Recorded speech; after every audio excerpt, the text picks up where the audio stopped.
Hi viewers, আপনারা কেমন আছেন? দেখছেন আজকে এই ঈদের দিনে কত সুন্দর ফুলের মেলা। আর এই মেলা বের হয়েছে নানান রঙের নানান জিনিস। এই যে মেয়েদের কত সুন্দর সুন্দর জিনিস বেরিয়েছে, তার মধ্যে আমার সব থেকে ভালো লেগেছে এখানকার এই ফুলগুলো।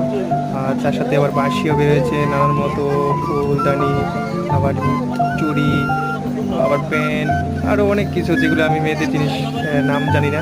তবে আরও একটা মজার বিষয় হচ্ছে যে এখানে এই মেলাটি লেগেছে কোথায় জানেন? Bangabandhu safari park. ইতিপূর্বে যেটা নাম ছিল, বর্তমান নাম হয়েছে গাজীপুর সাফারি পার্ক। তার মধ্যে এই যে দেখতে পাচ্ছেন এই যে টমিটা, আমাকে এটা খুব ভালো লাগছে, বিড়াল। আর তারপরে মেয়েদের বেরিয়েছে নানা রকম ভ্যানাইটি ব্যাগ, যেগুলো অনেক সুন্দর সফট। আবার এই যে দেখতে পাচ্ছেন এদিকে আবার কি সুন্দর ঘোড়ার গাড়ি। আমার ঘোড়ার গাড়িতে বউ সাজিয়ে নিয়ে যাব টুকটুক করে শ্বশুর বাড়ি। কি সুন্দর না, তাই না? হাই ভিউয়ার্স, আপনারা যারা যারা আজকে ঈদের দিনে ঘুরতে বেরিয়েছেন, আপনারা অবশ্যই কমেন্টে জানিয়ে দিন।